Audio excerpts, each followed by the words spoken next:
Alors, bonsoir ou bonjour, je ne sais pas à quelle heure vous allez regarder la vidéo. Je fais un podcast parce que je n'ai pas voilà, je n'ai pas l'énergie, la force de me montrer à visage découvert cette fois-ci. Je crois que ce sera bien la première fois, à part dans mes guidances de cartes. Et j'aimerais vous parler ce soir. Alors, je ne sais pas du tout combien de temps durera cette vidéo parce que voilà, c'est comme d'habitude dans mon authenticité et dans ma spontanéité que je fais cette vidéo, mais aussi parce que sur mon groupe, une personne m'a donné aussi envie de faire cet audio parce qu'elle me disait qu'elle me sentait à cran. Donc, je lui expliquais que j'allais certainement faire une vidéo à ce sujet et je pense que ce soir, c'est le bon moment. Donc, si je m'aperçois qu'elle est trop longue, peut-être que je la couperai en deux parties. Je vais voir. Dans cette vidéo, j'aimerais vous parler des polarités Yang, Yin, euh, qui, quand elles s'équilibrent, c'est pas forcément évident à vivre. Je me suis rendu compte dans mes journaux intimes, donc pour ceux qui ne me connaissent pas, je ne vais pas me présenter. Vous avez tous mes services dans la description de cette vidéo et vous avez tous mes journaux intimes si vous ne me connaissez pas. Je suis d'ailleurs en train de faire le tri là-dedans. Donc, pour reprendre les polarités yin-yang, je vais vous parler de ma vie, de ma façon de voir les choses par rapport à ces polarités. Ce sera ma vérité, ce sera par rapport à mon parcours, aussi par des appuis dans mes consultations, que je vais donc annoncer ce que je pense de tout ça.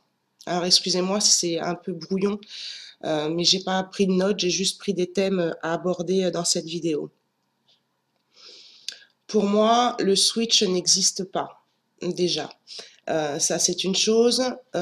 Souvent, dans mes guidances, j'utilise le mot chaser runner parce que je trouve pas d'autres mots.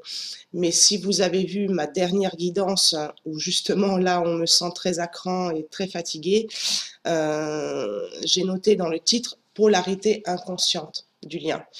Les mots chaser et runner, ça me parle pas tellement, pour tout vous avouer, parce que, et ça je le dis souvent dans mes guidances, chaser qui veut dire chasser l'autre, et runner qui veut dire courir, et j'ai souvent donné l'exemple dans mes guidances, voilà, du chasseur avec son fusil et qui essaye de tirer sur le lapin. Donc je trouve que cette image est très dégradante en fait et nous met dans des cases pas très confortables, je trouve, que ce soit pour l'un ou l'autre. Donc c'est vrai qu'on utilise ces mots pour être mieux compris des autres, mais c'est pas quelque chose qui déjà qui me plaît à la base. Euh, Ensuite, il y a la polarité yin-yang. Donc on s'aperçoit aujourd'hui qu'il y a de plus en plus de polarités yin qui sont éveillées au lien. Pour moi, il n'y a pas de hasard. Il n'y a pas de hasard parce que la polarité yin, alors je fais juste une parenthèse par rapport aussi à ça. Je le dis aussi souvent dans mes tirages, mais je vais le répéter dans cette vidéo.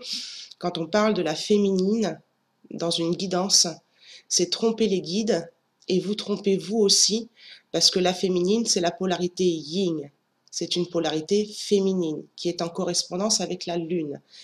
La polarité yang est une polarité masculine qui est en correspondance avec le soleil. Donc, c'est pour ça qu'on dit que le yin est dans la lune et qu'il a besoin d'ancrage et que le yang est très ancré dans la matière et dans l'action et donc a besoin un petit peu d'être dans la lune. Je vous renvoie à la vidéo pratique thérapeutique. Euh, Et donc, utiliser pour moi le féminin et le masculin, ça m'a toujours gênée déjà dans mes guidances, ça me gêne encore aujourd'hui parce qu'on se perd, surtout qu'il y a des couples de flammes jumelles qui sont hétérosexuels et d'autres homosexuels. Donc, comment se retrouver en tant que femme ou homme, féminin ou masculin, quand on parle de polarité dans les guidances. Donc, c'est pour ça que c'est difficile et c'est pour ça aussi que difficile pour vous de vous identifier, surtout si vous êtes dans un couple homosexuel, est-ce que vous êtes le masculin ou le féminin, mais aussi dans un couple hétérosexuel parce que la majorité des chasers, on va dire, on va continuer à parler comme ça pour que ce soit plus compréhensif pour vous, mais la majorité des chasers sont yang et sont souvent des femmes, donc on utilise le mot féminin alors qu'en fait on parle d'une polarité masculine. Donc ça, je l'expliquais dans mes guidances à fur et à mesure que je les faisais, mais j'aimerais que ce soit aussi clair pour vous. J'essaye de ne pas perdre le fil. Donc on s'aperçoit qu'il y a de plus en plus de polarité yin qui s'éveille en premier, donc homme ou femme. Pour moi, il n'y a pas de hasard que ça... Alors, Fabien Marchand dit que c'est depuis 2015, 2000, et que ça ressort là très fortement dans les énergies depuis 2017, mais moi je pense que c'est bien plus tôt que les reconnexions d'âme avec des polarités yin conscientes du lien se sont faits par rapport à cette date du 21-12-2012. Voilà, peut-être que c'est ma vérité, après vous prenez ce qui vous parle. Le 21-12-2012, déjà 21 c'est 2 plus 1, donc on est sur un chiffre 3, c'est un chiffre très sacré. 12 c'est 1 plus 2, donc on est aussi sur un 3, ça fait donc 33, un maître nombre, donc c'est pas une date anodine. Et 2012 c'est 2 et 2, 4 et un 5, et 5 c'est aussi le changement, ce besoin aussi de liberté. Donc pour moi il y a aussi ce yin, cette terre qui ascensionne aussi depuis cette date-là, et on a vraiment besoin des flammes jumelles, en tout cas la terre a vraiment besoin des flammes jumelles qui s'éveillent beaucoup plus rapidement que dans les anciens parcours, ce qu'on appelle les parcours longs, dans lesquels je suis moi. Et donc, il y a besoin que les yin s'éveillent de plus en plus en premier. De plus, si vous additionnez 5 plus 3 plus 3, ça fait 11. Donc, je pense que cette date est quand même importante à retenir dans le sens où la Terre a vraiment besoin des flammes jumelles depuis cette date, donc a besoin que les yin s'éveillent en premier. Donc ça, c'est déjà ma vérité sur les anciens parcours, les parcours longs, les parcours courts et les yin éveillés en premier. C'est tout simplement pour aider la planète à ascensionner, ce qu'elle a commencé à faire à compter du 21-12-2012. Pourquoi j'ai envie de vous parler de ces polarités? Parce que les polarités yin-yang sont reliées à des blessures. Donc la blessure de l'abandon pour la polarité yang et la blessure du rejet pour la polarité yin. On a vu beaucoup de personnes qui se trompaient dans leur polarité ou qui ne savaient plus où ils en étaient dans leur polarité en ce moment, ou alors qui se sont identifiés chaser pendant des années et qui aujourd'hui se prônent runner, c'est-à-dire qu'ils ont été yang pendant une bonne partie du parcours et qui se retrouvent plus dans le yin aujourd'hui. Et donc, il y a plusieurs théories par rapport à ça. La première théorie, c'est la polarité liée à l'enfance, donc la polarité de naissance. Je vais parler de mon cas. Si je fais un retour en arrière sur ma vie en tant qu'enfant, ma mère a découvert qu'elle était enceinte de moi, elle était enceinte de 6 mois.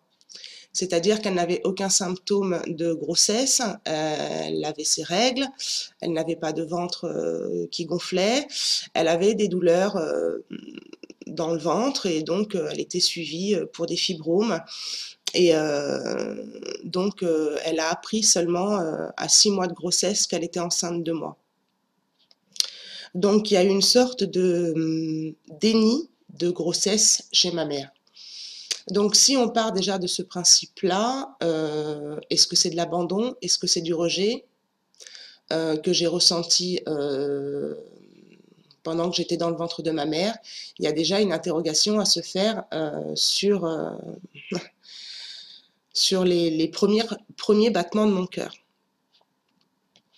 Donc on ne peut pas encore s'accrocher à ça. Quand je suis née, j'ai été complètement rejetée par ma sœur. Donc par ma sœur qui n'a pas accepté ma naissance, ce qui est fréquent d'ailleurs quand on est le deuxième enfant, hein, souvent l'aîné ou nous cajole ou nous rejette, prend son rôle de grand frère ou de grande sœur à cœur, ou alors voilà, devient hystérique ou voilà, n'accepte pas notre naissance. Donc moi, j'ai été complètement rejetée par ma sœur, qui a commencé sa première dépression à l'âge de 2 ans et demi, donc quand je suis née. Et donc, a demandé beaucoup d'attention à mes parents. Donc, par le biais de ses dépressions, par le biais de son comportement à l'école excessif, donc des parents convoqués, par le biais de sa violence, donc elle s'est mise dans du sport, ils ont essayé de la canaliser au maximum avec des sports comme le judo. Et en fait, quelque part, mes parents, inconsciemment, et je leur en veux pas parce que je sais qu'ils ont fait de leur mieux, en quelque sorte, je me suis sentie rejetée par ma sœur. Donc, qu'est-ce que je suis venue faire dans cette famille? Rejetée peut-être aussi dans le ventre de ma mère. Et du coup, je me suis sentie abandonnée par mes parents qui, inconsciemment, étaient obligés d'avoir beaucoup plus d'attention envers ma sœur pour la canaliser, tout simplement. Donc, je me suis tout simplement effacée toute mon enfance, sentie rejetée à l'école, je me suis sentie différente à l'école. Donc, forcément, si on prend tous ces paramètres-là, je pourrais considérer que je suis à polarité, à dominante, enfin, de naissance yin. Fuite de mes émotions, voilà, pas possibilité d'exprimer mes émotions parce que ma sœur prenait toute la place. Donc il fallait surtout que je me fasse toute petite hein, pour pas engendrer chez mes parents d'autres difficultés de gestion de leur rôle de parent. Donc je me suis fait toute petite. En fait, c'est en regardant dans le rétroviseur que je vous dis tout ça, parce que quand on le vit, on est plongé dedans, donc on s'en rend pas compte. Hein. Et je sais plus ce que je voulais dire, il y avait un truc qui était venu. Oui, et ma sœur était aussi très violente avec moi, donc je suis pas là pour me plaindre, hein, je suis juste là pour vous expliquer ce qu'on peut vivre et comment on peut se tromper de polarité. Donc ma sœur était très violente dans les paroles, hein, j'entendais régulièrement je veux que tu crèves, je veux que tu crèves, voilà. Bon, je vous passe les détails, plus la violence physique. Et elle avait pris beaucoup de dominance sur moi aussi par le biais de ses arts martiaux qu'elle avait appris. Donc j'avais très peur des prises de judo aussi. Donc quand je sentais la foudre arriver sur moi, la seule solution que j'avais trouvée en fait à cette époque, c'était, surtout quand j'étais seule avec elle, c'était de m'enfermer dans les toilettes. Voilà, c'était, comme on appelle ça, le petit coin tranquille, et j'attendais que ça passe, hein, tant que ça passe. ma sœur a quitté le foyer conjugal, foyer familial plutôt, pardon, j'avais 15-16 ans et là, je me suis ouverte. J'ai vécu les plus belles années de ma vie, parce que j'étais libérée, de cette personne toxique et c'est vrai que j'ai envie de vous faire beaucoup, beaucoup de vidéos. C'est ce que j'expliquais à l'une des personnes de mon groupe, que j'avais plein d'idées de vidéos mais que je n'arrivais pas. En ce moment, c'était pas possible. Donc, je me suis libérée en fait de ce rejet. J'ai réussi à trouver ma vraie personnalité quand ma sœur est partie, où j'ai vécu ma vie pleinement. Et en même temps, à cette époque-là, j'ai commencé à développer des crises d'angoisse.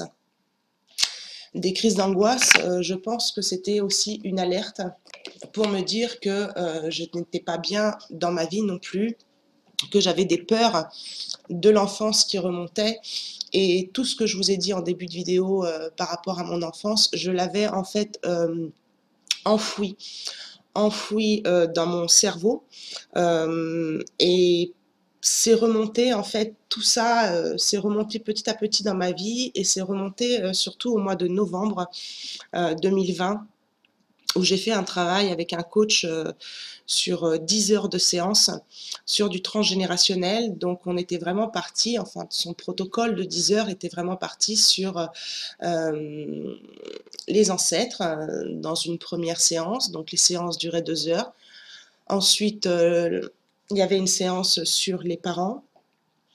Ensuite, il y avait une séance sur l'enfant intérieur. Et les 3 autres séances, c'était un petit peu le bilan et voir les blessures qui pouvaient être remontées. Et je peux vous assurer que, en fait, pendant ces séances où on est censé travailler sur les ancêtres et les parents, eh bien, il m'a fallu une séance de plus, puisque ma sœur, donc on est un peu en état d'hypnose pendant ces séances, c'est pas de l'hypnose, mais on est dans un état de conscience modifié. Ma sœur est venue empêcher en fait mon travail de réparation vis-à- -vis de mes parents. Donc il a fallu faire, mais c'était impressionnant, cette emprise qu'elle avait même ce travail thérapeutique, en état de conscience modifié. Et même le coach m'a dit, c'est la première fois que, eh bien, qu'il y ait des frères et sœurs qui viennent pendant mes séances. Le travail, il n'est pas fait pour ça. Donc c'est pour vous dire que j'avais vraiment enfoui ça, pardonné, en tout cas essayé de pardonner tout ça. Seulement, quand j'ai quitté le père de ma fille, donc pas mon jumeau, mais le père de ma fille, je me suis retrouvée à Bordeaux, donc à vivre chez ma sœur, où j'ai revécu en fait ces choses de l'enfance. Donc rejet, elle m'a jetée de chez elle, enfin bon, c'était la cata. Donc heureusement que avant de quitter le père de ma fille, j'avais eu cette période à l'âge de 15 ans où j'avais repris ma personnalité, où je pouvais enfin m'affirmer comme je pouvais. J'étais moi-même, j'étais... Voilà, on m'avait enlevé en fait, quelque part une personne toxique. Je suis désolée si elle m'écoute parce qu'aujourd'hui elle est en train de dépérir avec un cancer, mais bon, c'est comme ça. La vie est comme ça. Donc, à l'âge de 15-16 ans, j'ai commencé à reprendre un petit peu ma personnalité. Excusez-moi si je me répète, je suis fatiguée, peut-être que je ferai des montages. Et là, je suis vraiment rentrée dans ma polarité d'origine. C'est-à-dire que cette polarité yin, qu'on peut considérer comme être notre polarité de naissance, il faut aussi faire attention à ce qui nous entoure et ce qui nous a empêchés d'être nous-mêmes aussi. Donc je veux pas remettre en cause ceux qui se disent on m'a plongé dans mon yang, parce que j'ai été aussi plongée dans mon yang par ce rejet quelque part de cette incarnation, par le déni de grossesse de ma mère et par l'acceptation de ma sœur dans la famille. Donc je me suis sentie complètement rejetée, donc ma blessure originelle devrait être le rejet. Mais il y a aussi ce côté des personnes qui disent: «J'ai été forcée à être dans mon yang, donc je suis de polarité yin parce que de naissance je suis yin». Effectivement, avec ce rejet et cet abandon par la naissance et tout ça, j'ai été obligée d'être un petit peu dans mon monde, rétrogriller sur moi-même, très peu d'amis ou difficulté à m'affirmer. Euh, donc, euh, donc, si vous voulez, j'ai été obligée de m'assumer quelque part seule et oui, de montrer par le biais de cette polarité yang que j'existais en fait, que j'existais en tant qu'être humain et que j'avais le droit d'être sur Terre. Et donc cette polarité yang, c'est donc affirmé chez moi quand ma sœur a quitté le foyer familial. Et donc là, j'ai vécu mes plus belles années avec malheureusement des crises d'angoisse, un amour passionnel avec le père de ma fille que j'ai connu très jeune.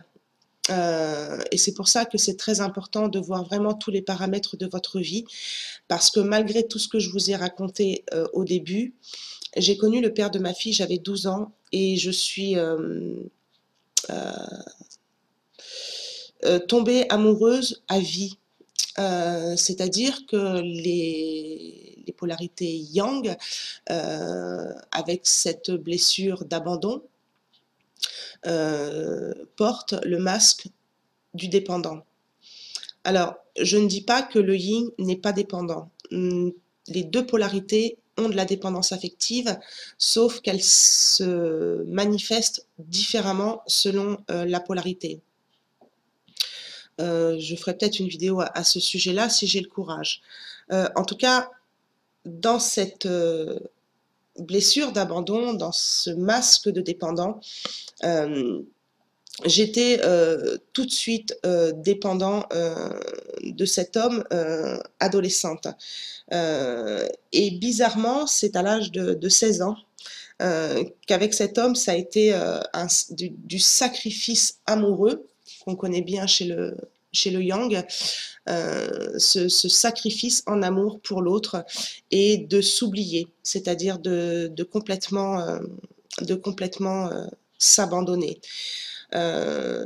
Donc j'ai été donc blessée, plongée dans ma blessure de rejet à la naissance, mais en même temps dans la blessure d'abandon par le déni, et après rebolote dans la blessure d'abandon et dans la dépendance avec le père de ma fille. Je vous raconterai pas toute ma vie parce que j'ai vécu 17 ans avec lui, mais vraiment dans une dépendance affective, mais en même temps très dans le yang, dans le contrôle, dans des métiers à responsabilité, où je gérais, où je contrôlais, mais en même temps, je ne manageais pas de la même façon que les autres. J'en parle aussi dans une autre vidéo, j'essaierai de vous la mettre en fiche. Donc j'ai été complètement baignée dans mon yang et je vivais très bien dans mon yang parce que ça me rassurait. Ça me rassurait d'être dans cette polarité. J'avais aussi l'attention plus importante de mes parents puisque ma sœur n'était plus présente. Mais il y avait aussi ce besoin de reconnaissance que j'avais pas eu à la naissance et dans mon enfance, de montrer que j'étais capable capable de faire, de capable d'être, mais par le biais de ma profession. Donc j'ai commencé à travailler très jeune, j'ai commencé à travailler à l'âge de 13 ans, donc j'ai été vite baignée aussi dans le monde de la matérialité, dans le monde pour reprendre les mots de mon père, faut travailler pour gagner son beefsteak. Mais je me suis éloignée de mon être véritable. Donc il y a cette histoire d'enfance. Pourquoi je vous fais cette vidéo aujourd'hui? C'est parce que dans l'un de mes journaux intimes, ou plusieurs, je ne sais plus, je parlais que j'avais transmuté ma blessure d'abandon, qu'elle avait été réveillée par des textos. Donc c'est pareil, j'essaierai de vous retrouver la vidéo pour vous la mettre en fiche. Donc j'avais transmuté ça. Il faut savoir que la blessure d'abandon, elle est souvent reliée à la blessure de trahison. Et donc, par le père de ma fille, non pas mon jumeau, par le père de ma fille, j'ai vécu beaucoup d'infidélités. Mais en fait, je n'ai été au courant que d'une infidélité, et j'ai appris le reste quand je me suis sauvée avec ma fille. Parce que je ne dirais pas que c'est un pervers narcissique, parce que je trouve que ce mot est trop vulgarisé, mais en tout cas, c'était un bon et féroce manipulateur. Donc, avec le recul, moi, je ne connaissais pas toutes ces connaissances de blessures, de flammes jumelles, de masques à cette époque où j'étais avec lui. Voilà, j'étais dans mon contrôle, je gérais tout. Enfin, quand je vous dis je gérais tout, c'était trop, quoi. On connaît bien le yang qui est dans une extrême, qui finit par l'épuiser, et puis épuisé aussi par mon métier et ma façon de manager différente, c'est-à-dire toujours à vouloir aider les autres, toujours à vouloir faire en sorte que mon équipe aille bien. Donc, on s'oublie complètement, et on en oublie nos besoins parce qu'on est dans notre rôle de sauveur, nous les Yang, et voilà, on veut être là pour tout le monde et on oublie d'être là pour nous. Et donc, dans une vidéo, j'expliquais que j'avais donc ma blessure d'abandon qui avait été réveillée. Donc, grâce à l'EFT, j'ai pu transmuter. Et cette blessure de trahison avait été bien sûr réveillée par le père de ma fille, par l'infidélité. Et au moment où j'étais en début de relation avec ma flamme jumelle, j'apprends qu'en fait, pendant 10 ans, j'avais subi de l'infidélité. Donc, rebolote, replonger encore dans cette blessure de trahison. Pour moi, la polarité importante à retenir dans ce lien de flamme jumelle, c'est-à-dire quelle est votre polarité dominante. Vous pouvez effectivement vous appuyer sur votre naissance, mais essayez de bien voir toutes les étapes de votre naissance. Mais pour moi, la polarité importante à retenir, c'est dans quelle polarité on vibre au moment de la reconnexion.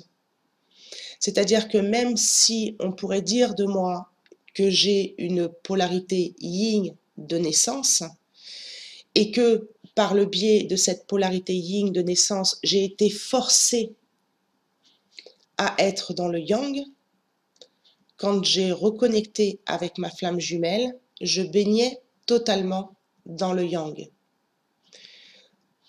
Pour moi, c'est ma vérité, c'est celle qu'on doit retenir. Mais il ne faut pas oublier aussi que quand nous naissons, nous sommes détenteurs des deux polarités. Donc attention dans votre analyse, ne vous perdez pas dans vos polarités par rapport à ce que vous avez vécu dans votre enfance et du moment où vous avez rencontré votre autre. Donc moi, quand j'ai rencontré mon autre, j'étais complètement baignée dans le yang. J'avais fait des thérapies, voilà, j'ai écouté les vidéos de Fabien Marchand, et voilà, je me suis totalement reconnue dans le yang.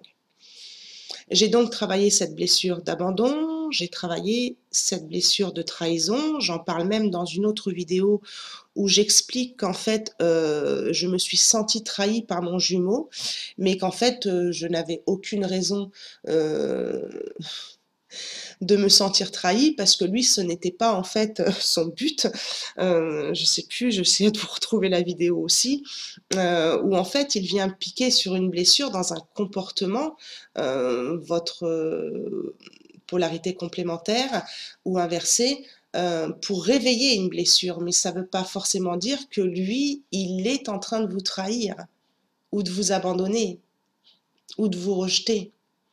C'est juste qu'il y a une situation qui vous, j'en parle dans ma vidéo aussi des blessures, qui vient appuyer sur le pansement de la blessure à traiter. Et donc j'ai pu, grâce à cette compréhension aussi, travailler, transmuter cette blessure de trahison. Je ne dis pas que je suis complètement guérie de ces blessures, mais je sais les reconnaître quand elles apparaissent, je sais les apaiser quand elles apparaissent, ces 2 blessures-là, et je sais m'en servir à bon escient. Dans la bienveillance, et de m'en servir dans la positivité. Pourquoi je vous fais cette vidéo aujourd'hui et pourquoi je suis à cran en ce moment et pourquoi c'est difficile aussi pour moi en ce moment, c'est que je suis complètement replongée dans mon yin. Alors, vu la longueur de la vidéo et ce que j'ai encore à vous dire, je pense que je vais couper cette vidéo en 2 parties. Donc, je vous invite à regarder la 2e partie pour savoir comment je me sens plongée dans mon yin. À tout de suite.